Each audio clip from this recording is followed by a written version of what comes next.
Caleb, first of all, can you tell us a bit about your new album, which is a second chapter to the last one? Yeah, it's only a second chapter because it's in a different, it's on a different album, but or different vinyl physically or whatever. But it's the same. It's from the same series of sessions, and I think it's 2019, from the last record. So it's more of what happened during that month, or or whatever, or however long it was. How is your artistic process going into a new album? Like, does the music come first, do the lyrics, or they sort of go together? With these albums, it's been there's only been a handful of songs where maybe the lyrics came first. Like that song Little Lion and that song Georgie Borge, the Termite. Those were both songs that came from lyrics first. And then the music came on its own, and being lazy and not wanting to write new lyrics, looked at those and oh, they work perfectly.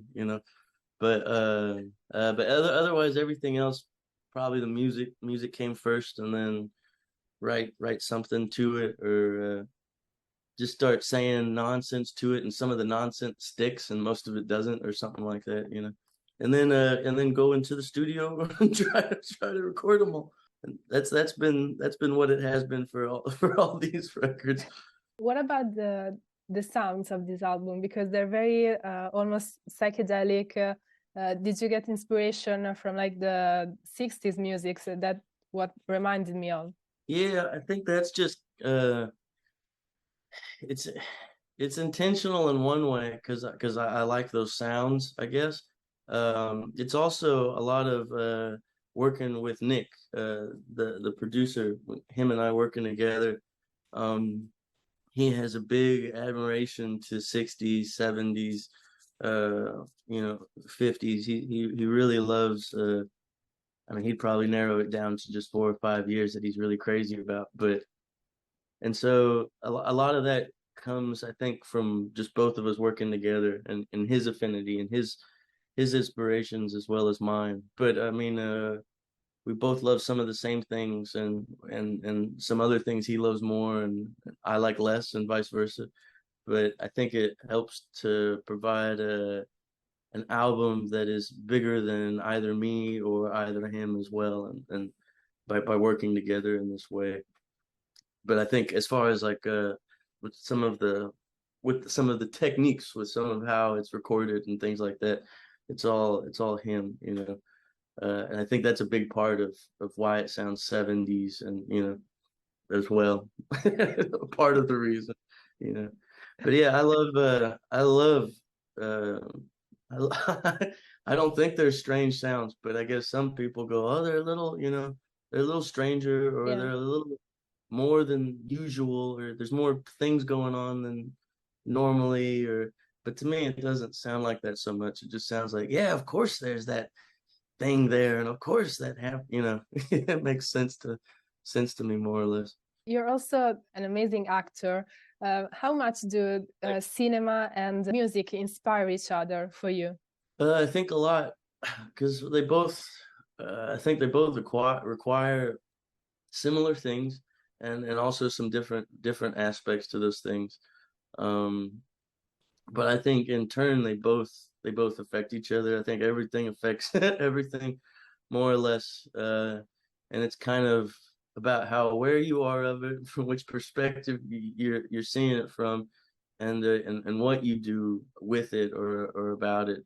Um, but and since some of it just as some stuff comes out of boredom, or some stuff comes out of, you know, laziness, sometimes makes a song for somehow, because you feel so lazy that you need to do something, or you're so bored you want to do something, and escape into something else for a little bit, but also get something out that you don't know what it is necessarily, but it's probably why you're being lazy. It's because there's something that got you down or depressed, or or and music for me is that space to be able to to do that, to get away from the feeling down, Going back a little bit, when did you decide that you wanted to be an artist? Is it something that you've always wanted to do?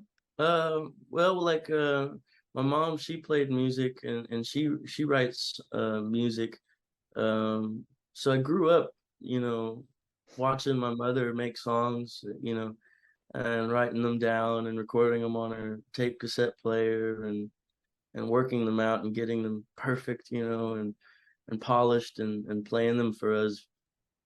So I think that's where, I saw that, from the beginning, I saw that, and I think that affected me greatly, and in turn became something that it was for her, that it was for me too, and just picked up the drums too, and some other instruments, but it probably all starts there. And I think listening to just an affinity for music, probably absolutely because of her.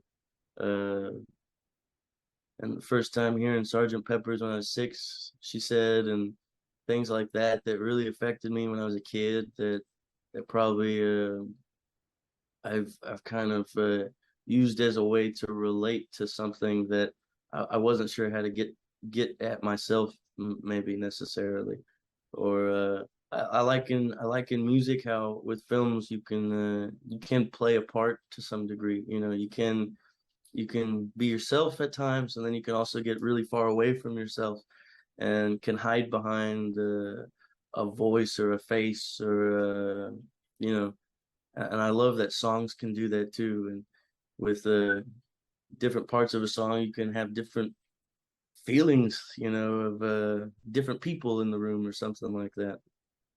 But or that's what's good about a band where several people sing in the band. They can switch up to that, and you genuinely do have different people in the room. But Talking a little bit about your acting career, you've done many different amazing movies and played many different characters. Is there one that you feel particularly attached to? I guess always most attached to the one you just finished, or the last few ones.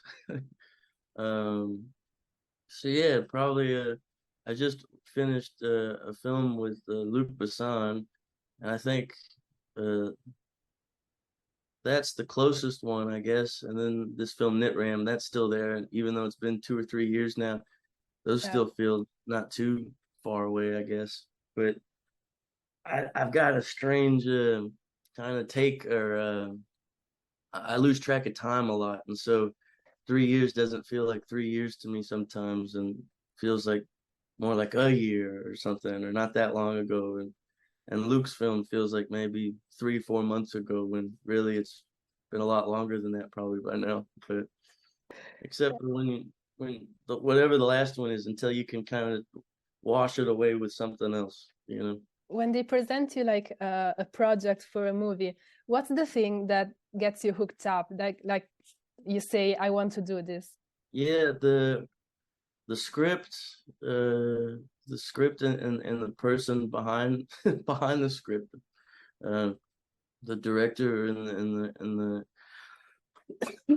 the writer, or if it's the same person, but what they're trying to do, what they're wanting to hope to achieve, the goals that are made, within this script. Yeah, I guess that's where it starts. Read something and you go, it either does that or doesn't really do anything to you. And I guess wanting to be a part of the ones that hopefully, you see stuff that really interests you for whatever reason. But and then those reasons are always different, but usually the same. Of you agree with what they're wanting to do, more or less, or you believe in them in that kind of way to do what they want to do, and want to be a part of it. But whether or not you think you can do it or not. Do you have a favorite movie? Yeah, I think probably either like Batman, the Tim Burton, the 1989 one, or I don't know. They change. Sometimes you see something like I remember I was like 17 or something. I saw Citizen Kane, and so for a good while, that was the only thing that until I saw like A Clockwork Orange, and then Clockwork Orange was the only thing that I could, you know. And so sometimes that happens, and I'm trying to remember what the last one that did that to me was probably like I watched this movie, The Quest for Fire, that I really really liked. Oh, I watched this John Huston's Victory, and but it's not my favorite film, but it was something that got me. Yeah, I don't know. It's tough favorite movies, but I guess go back to Batman. Probably that one. That one probably was affected the first film that really affected me watching it when I was a kid. And I just have one last question. Artistically, who's your hero? I guess it's filmmakers. I guess I think of most, but like I love Kurosawa. The more you find out about how someone worked or something, and on the same note, I love like someone like Buñuel or something like that, or I don't know. It's tough. But the last one that really the last two that really got me was Buñuel, however you say his name, Louis Buñuel, and Samuel Beckett. Those guys, I think, were the last ones a few years ago, maybe 4 or 5 years ago, when I started seeing more of their work and was really bitten by their bugs.